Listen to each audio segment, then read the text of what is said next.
د دې باوجود د خپل سترګو حفاظت کوي او نامحرم ته نه ګوري. او یو انسان هغه دی چې هغه ړوند دی، نو ړوند خو اصل کتل نشي کولی، ړوند خو اصل دغه ګناه نشي کولی. نو د ړوند دې زنانه ته نه کتل کمال نه دی، کمال د هغې بینا دی چې هغه کتل هم کولی شو، د هغه سترګې هم صحیح سالمې وي، هغه ته محکم وه، د دې باوجود هغه ځان چې کومه دی د هغې نه منې کړ، نو کمال دا دی.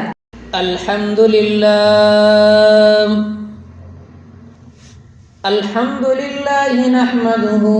ونستعينه ونستغفره ونؤمن به ونتوكل عليه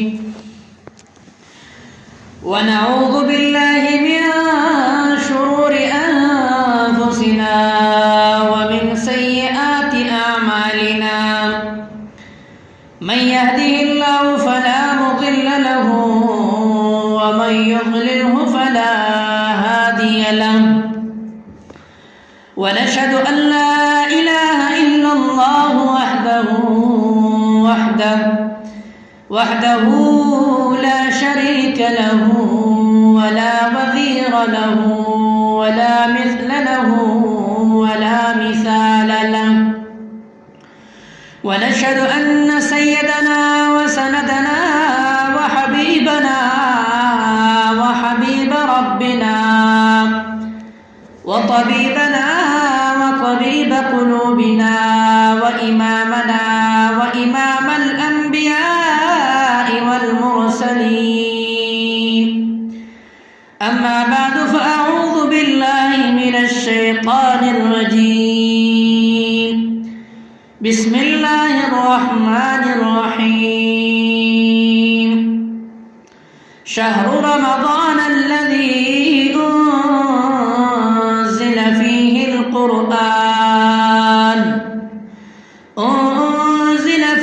القرآن هدى للناس وبينات من الهدى والفرقان. فمن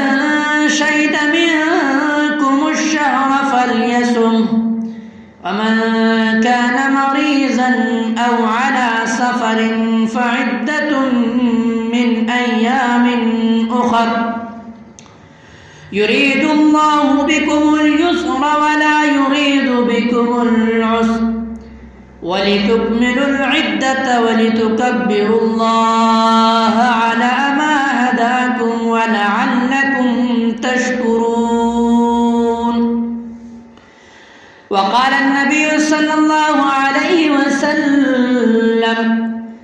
من صام رمضان إيمانا واحتسابا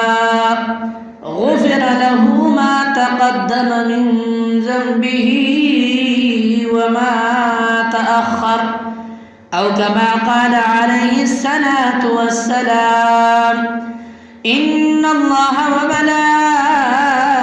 وملائكته يصلون على النبي يا أيها الذين آمنوا صلوا عليه وسلموا تسليما.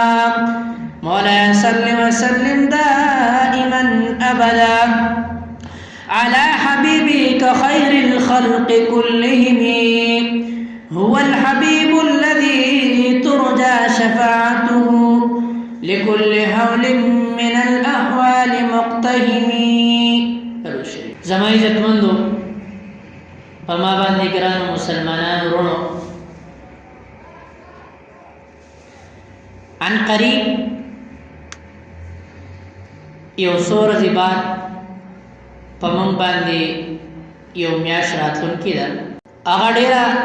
مبارکه منوره د رحمتونو او برکتونو نه ډکه میاشت ده. هر مسلمان چې کوم مسلمان یو د چا په زړه کې لږ ایمان هغه د دغې میاشتې روژې نیسي او د دغې میاشتې د عظمت نوم هغه انسان خبر دی هر مسلمان. او د دې سره سره چې کوم غټ عبادت یعنی تراویح دي، دغه مسلمانان په ډېرو شوق او ذوق سره دغه تراویح ادا کوي. او یقینا الله رب العزت په پدې مبارک میاشت کې څه قسم رحمتونه د خپل بنده طرف ته متوجه کړي دا غي موږ او تاسو تصور هم نشو کولای خو په دې میاشت کې بعض اعمال آدي چې هغه هر صاحب ایمان ته دغه پته ده چې مثلا په دې کې روزه نیولې سحر نواله ماخام پورې د خوراک سکاک نه او د غشان د خپل بیبي سره مباشرت نه ځان منې کولې او یو عبادت پکې چې هر مسلمان ته د هغه پته ده هغه تراویح ادا کولې عام طور کوم چرته سود کو نو عام طور دا یو خبره عام ده او منم دا کو د هر انسان په جواب باندې دا خبره ده چې رمضان المبارک دا صرف د روزو لپاره دی بس او د شپې صرف تراویح کولې بس د دین علاوه د غمیازي څه خصوصیت نشته په دې خبره کې څه شک نشته چې رمضان المبارک په دې کې روزې نیولې او دغه تراویح پکې ادا کولې لیکن په حقیقت کې رمضان المبارک د دې دوه عبادتو ډېر زمنګ مطالبه کوي ذکر الله رب العزت په قران مجید کې فرمایي وما خلقت الجن والانس الا ليعبدون ما پیریان او انسانان محض د خپل عبادت او معرفت لپاره پیدا کړی چې په دنیا کې به د پیریان او انسان ما پیژني زما معرفت په حاصلې زما عبادت وکړي ذهن کې سوال راځي ونن زمون نوجوان طبقه دا سوال هم کوي چې د انسان مقصد د الله عبادت ته او د الله د خپل عبادت لپاره فرشتي پیدا کړی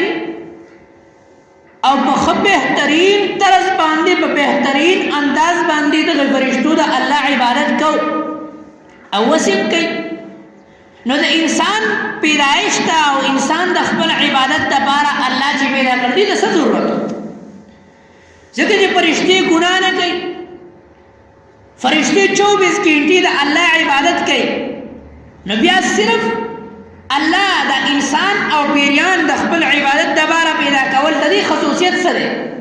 ولی پیدا کړی نو زمای عزتمندو د فرشتو په خپل عبادت کولو کې کمال نشته ولی هغه په هغه عبادت کې هغه ته اختیار نشته او کمال خو علی چې انسان ته اختیاري مثلا که چرته فرشتي وغواړي چې هغه عبادت اونکي نشي کولای فرشتي د الله د عبادت نه انکار نشي کولای د الله د معرفت نه انکار نشي کولای چې فرشته وغواړي چې د الله عبادت اونکم نو هغه له الله د اختیار نه دی ورکړي فرشتي کې الله شهواني قوت نه دی پیدا کړی فرشتي ته لوګ نه لګي تند ورته نه لګي صرف او صرف چې کوم حکم ورته الله کوي په هغه باندې عمل کولای شي نور هیڅ هم نشي کولای دا الله د حکم تابعداري کوي نو دا خو د فرشتو کمال نه ځکه چې چرته الله فرشتو ته اختیار ورکړی وي چې تاسو د الله د عبادت پرې خودیم شي او کولم شي تاسو که زړه غواړي الله عبادت کوئ که زړه نه غواړي د الله عبادت مه کوئ نو بیا کمال خو اوس د فرشتو د الله عبادت کول لا کمال نه دی د هغې وجه دا ده که فرشتې چېرته د الله عبادت پرېښودل غواړي نو پرېښودی نه شي که د الله معصیت او نافرماني کول نعوذ بالله وغواړي نو نه شي کولی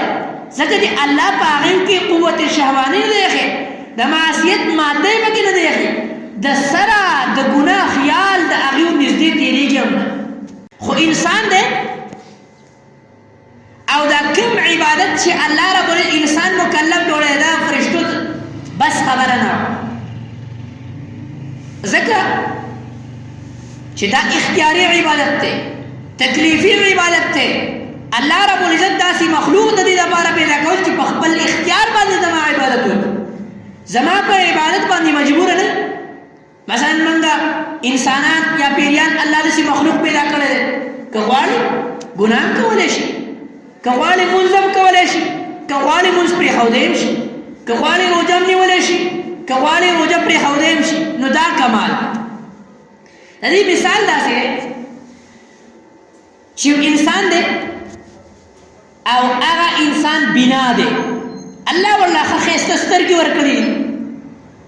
او د هغه نظر کار هم کوي هر څه لیدلی شي او یو انسان دی نابینا دی سترګې کار نه کوي نظر یې کار نه کوي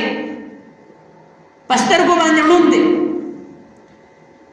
نو هغه انسان چې د هغې سترګې کار هم کوي هغه پې نامحرم زنانه لیدیم شي هغه پې فوش مواد په خپل موبایل کې کتیم شي هغه پې پردی نامحرمه زنانه سي کولی هم شي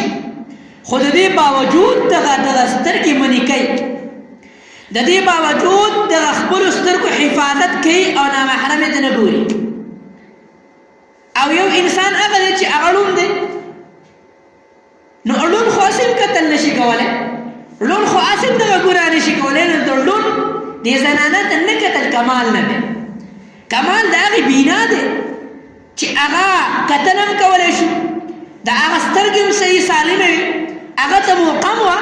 د دې باوجود هغه ځان چې کومه دی د هغې نه منې که نو کمال دا دی نو د دې د فرشتو عبادت مثال د هغې ړوند دی چې هغه فرشتې د الله عبادت پرېښودل غواړي پرېښودی نه شي د انسان د عبادت مثال د هغې بینا کس دی چې باوجود د هغه سترګې کار کوي موقع ورته هم ده مخامخ نامحرم زنانه هم ده خو دغه خپلې سترګې کنټرولوي دغه خپله سترګې په غلط ځای نه استعمالوي نو الله په دې اجر ورکوي په دې دا کمال دی نو د دې وجې نه الله رب العزت خپل عبادت دپاره داسې شخصیات پیدا کړي دي چې په هغې کې دا اختیار الله ایښی دی که تاسو غواړئ نو زما عبادت پرېښودی هم شي که تاسو غواړئ دا پلانکې سیز په پلانکې ځای کې مې استعمالولی شي که تاسو غواړئ زما نافرماني هم کولی شئ او که تاسو غواړئ نو زما عبادت او معرفت هم حاصلولی شئ نو دغه کمال دی نو د فرشتو په عبادت او د انسان په عبادت کې فرق دا دی چې د انسان عبادت تکلیفي دی او اختیاري دی او د فرشتو عبادت هغه تکلیفي نه دی د فرشتي عبادت هغه اختیاري نه دی غیر اختیاري دی اضطراري عبادت هغې وکړي مجبور دی په خپل عبادت کولو باندې او کله چې یو انسان ته په یو څیز کې اختیار نه وي او هغه وکړي نو په هغې ورته انعام نه میلاوي خو چې کله یو انسان ته اختیاري او ښه کار وکړي نو په هغې ورته چې کومه دی نو ثواب ورته میلاویږي انعام ورته میلاوي د دې مثال داسې دی تاسو به د حضرت یوسف علیه السلام واقعه کومه چې په سوره یوسف کې الله رب العزت ډېر په تفصیلي انداز سره ذکر کړی ده اورېدلي بار بار به مو اورېدلي چې زلیخا هغه یوسف علیه السلام ته د ګناه دعوت ورکړی مو او یوسف علیه السلام په زړه کې خیال هم پیدا شوی د ګناه خو د الله د یرې نه یوسف علیه السلام هغې ځای نه منډه کړه او د هغه ګناه نه ځان بچ کړ بعض خلک دا وایي د یوسف علیه السلام په زړه کې د سره خیال د ګناه راغلی نه نو چې خیال د ګناه نه راغلی نو دا کمال نه کمال خدا دی چې تا ته د ګناه موقع وي کمال خدا دی چې تا ته ستا چې کومه دی قوت شهواني هم په تا باندې غالب وي کمال خدا دی چې هر څه څوک دغلته ویم نه او دغه د ګناه دعوت ورکو او د الله د استهزار او د الله د یرې نه ځان بچ کړ دا کمال نو یوسف علیه السلام کمال ایمانی ته وګوره چې یوسف علیه السلام ته موقع وه په دغې ځای کې بل څوک موجود هم نه زلیخا هغې ورته د ګناه دعوت هم ورکو د یوسف علیه السلام په زړه کې خیال هم پیدا شو د دې باوجود یې ځان د ګناه نه بچ کړ کمال دا ده نو د دې وجې نه کله چې پوره موقع کله چې انسان د پوره طاقت کې هم وي او بیا د ګناه نه ځان بچ کړي نو کمال دغه دی نو د دې وجې نه د انسان عبادت کول دا کمال دی د فرشتي عبادت کول داسې کمال نه دی ځکه چې د انسان که مثلا د سهار لمونځ موږ ووایو نو انسان په دغه وخت کې اوده کېدی شي انسان په دغه وخت کې بل خوب هم کولی شي، خپل چې کوم دی لذت هم پوره کولی شي، خو نه انسان خپل خوب قربانوي او جماعت ته راځي عبادت کوي. نو دا د انسان په اختیار کې وو. د دې وجې نه په دې باندې الله رب العزت جزا ورکوي، نعمتونه ورکوي او په دې سیس باندې الله رب العزت چې کوم دی د جنت دعوا کړې ده. چونکې الله رب العزت په دې خپلو بندګانو باندې ډېر زیات رحیم او کریم دی، ډېر زیات رحمت معامله ورسره کوي. نو انسان 11 میاشتې هغه لګېدلی، 11 میاشتې کاروبار کوي، 11 میاشتې دنیا ګټي، 11 میاشتې هغه دنیا لولي، 11 میاشتې دنیا ګوري. نو الله رب العزت انسان ته بار بار داسې موقع ورکوي چې دا انسان او زما د بنده زما طرف ته راشي، او د دنیا د ویلو د وجې نه، د دنیا د کتلو د وجې نه او د دنیا د اورېدلو د وجې نه د دې په دې زړه کې چې کومه ګن لګېدلی دی، د دې په دې زړه باندې چې کومه ګن پیدا شوی دی، دا ما ته راشي او د خپل زړه صفا کړي. نو الله بار بار انسان ته چې کومه دی دا موقع ورکوي. او د دغې مواقعو نه یو موقع د رمضان المبارک میاشت چې الله رب العزت انسان وایي زما بنده 11 میاشتې ګټه وټه تا وکړه، 11 میاشتې دنیا ته وویله، 11 میاشتې دنیا ته وګټله، 11 میاشتې د دنیا په باره کې تا تذکیرې وکړې، زه تا ته موقع درکړم د عبادت، نو راشه اوس زما طرف ته. ستا په زړه باندې چې کومه زنګ لګېدلی دی، ستا زړه چې د دغې دنیا د بار بار تذکیرې نه ګنده شوی دی، نو راشه زما طرف ته او دغه زړه وصفا کړه. نو دغه رمضان المبارک میاشت الله دی مسلمانانو ته یو خاص انعام ورکړی دی، یو خاص پیکیج ورکړی دی د نیکو، چې دغه رمضان مبارک بهترین میاشت په ایمان باندې تاسو باندې راځي. زما عزت مند د رمضان معنا ده سوځونکی، او په خپل رحمت سره الله رب العزت د مسلمانانو ګناهونه سوځي، ختموي. د دې وجې نه رمضان ته رمضان وایي. روزانه د روزانه په بنیاد باندې الله رب العزت رحمتونه برکتونه هغه چې کوم دی را نازلوي. او دغه رمضان المبارک الله رب العزت انسان موږ او تاسو ته یو پیکیج راکړی دی، پیکیج یو موسم راکړی دی د جنت ګټلو، چې ای زما انسانه په غیر رمضان کې چې ستا نه کومه ګناهونه شوي دي، په غیر رمضان کې چې ستا نه کومه کمی کوتاهی شوی، نو راشه او د رمضان په دې میاشت کې دغه پوره کړه. نن خو په عالم عرب کې هم و زموږ په عجم کې هم په دې ښاریو کې دا رواج شروع شوی دی د استقبال رمضان په نوم باندې محفلونه منعقد کړي، او په هغې محفلونو کې شروع کې خو به وعظ نصیحت کېده، د قرآن تلاوت به کېده، خو ورو ورو هغه سیس بدعت طرف ته لاړو، او خلکو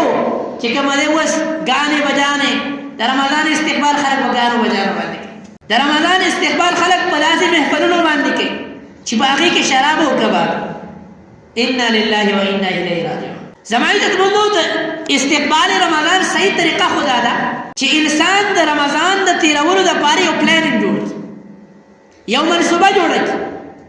چې دومره میاشتې 11 میاشتې ما تېرې کړې ډېرې په غفلت باندې، 11 میاشتې مې دنیا وګټله، دنیا مې وکته، او د دنیا لپاره مې تګ و دو وکړ. دا یو میاشت د دې لپاره پلان جوړ، د دې لپاره منصوبه داسې جوړه کړه چې کوم کارونه د رمضان نه مخکې کېږي هغه زه مخکې وکړم، کم کارونه په رمضان کې کمیږي هغه زه په دې غیر رمضان کې کم کړم، په دې بوزه کې به ځان باندې اسانتیا راولم، او کم څیزونه چې نور کله ما کول د اوس نه زه ټرای وکړم د هغې د پرېښودو، او رمضان ته ځان تیار کړم. استقبال خدا و،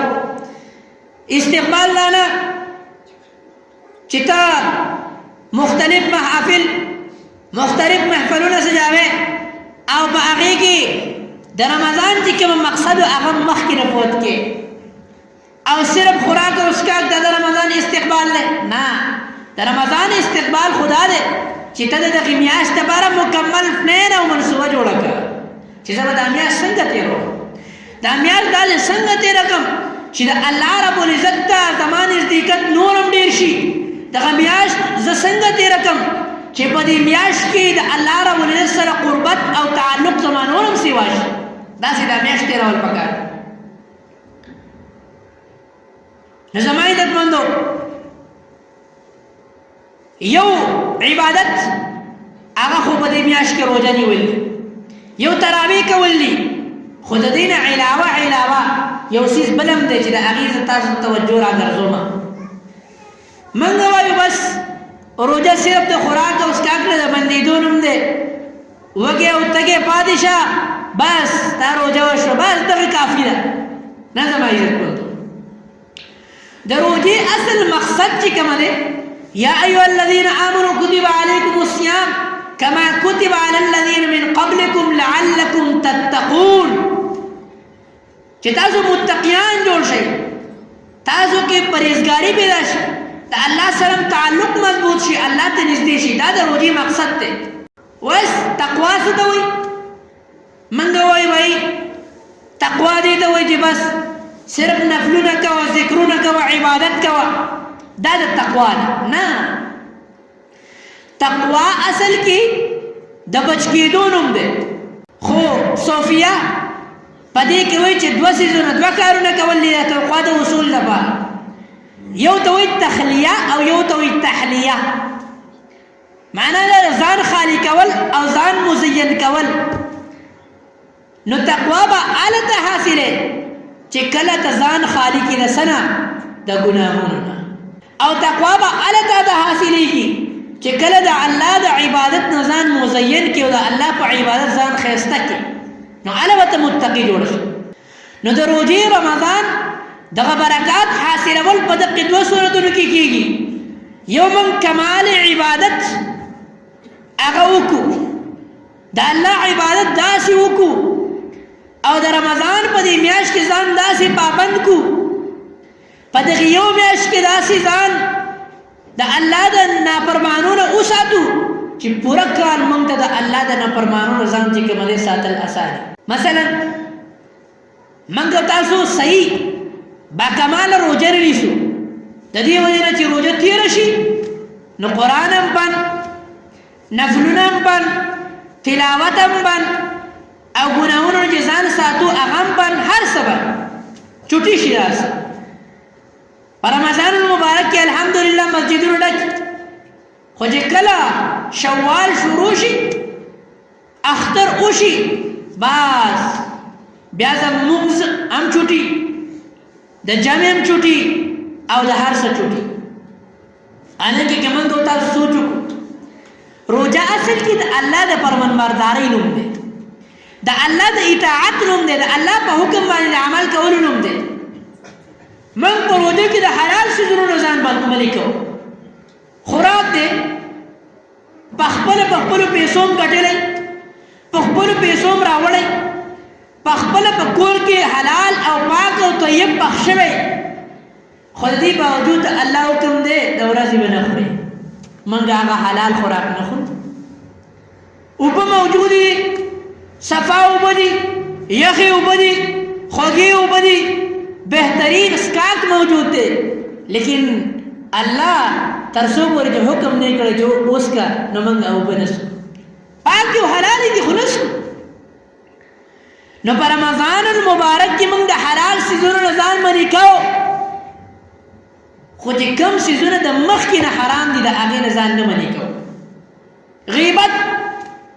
د مخکې نه حرام دی په رمضان المبارک کې موږ د دغې فکر نه کوو چې د غیبت نه ځان منې که چغلي دا د مخکې نه حرامه ده په رمضان کې هم حرامه ده او په غیر رمضان کې هم حرامه ده چغلۍ نه ځان نه بچ کوو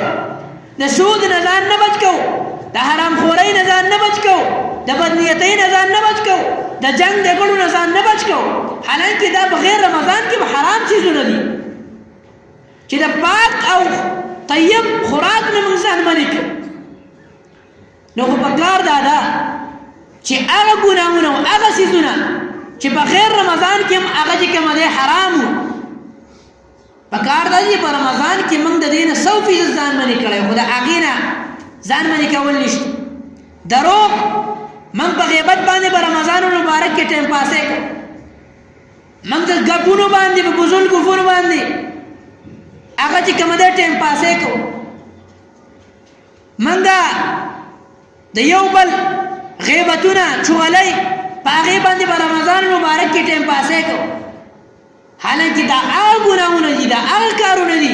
چې اوس هم د دې حکم دی چې تاسو د دې نه ځان منې کوئ د دروغو نه ځان منې کوئ د چغلۍ نه ځان منې کوئ د خیانت نه ځان منې کوئ د ورور مسلمان د حقوق د پامول کولو نه ځان منې کوئ خو د هغې څیزونو نه موږ چې کومه دی نو ځان نه منې کوئ نو زما عزتمندو د رمضان المبارک پلانینګ کول دي د هغې نه مخکې د رمضان المبارک صحیح استقبال لغه دی چې موږ د رمضان المبارک دغې ورځو شپو دپاره چې دا څنګه داسې تېرې کړو چې موږ په دې کې ډېر نه ډېر عبادت وکړو موږ په دې کې ډېر نه ډېر الله ته نږدې شو موږ په دې کې ډېر نه ډېر د الله معرفت حاصل کړو موږ په دې کې ډېر نه ډېر د الله قربت حاصل کړو دغه د رمضان المبارک استقبال دی او موږ چې کوم کارونه د رمضان المبارک نه مخکې کولی شو په ځان باندې هغه مخکې کو د رمضان المبارک کوم کارونه په ځان باندې آسان کولی شو نو د رمضان نه مخکې هغه کارونه را مخکې کوو په رمضان کې په ځان باندې آسان رمضان کې صرف او صرف د الله عبادت صرف او صرف ذکر تلاوت د ګناهونو نه ځان باندې کول موږ د روژې دا میاشت په ځان باندې داسې تېره کړو چې بیا چې کله روژه وځي نو بیا موږ ځان دومره پابند کړی چې بیا د مونځ چوټي نه موږ ځان دومره پابند کړی چې بیا د تلاوت چوټي نه موږ ځان دومره پابند کړی چې بیا په ګناهونو باندې لکه د وږي یا د تږي ورمنډه نه کوو داسې ځان پابند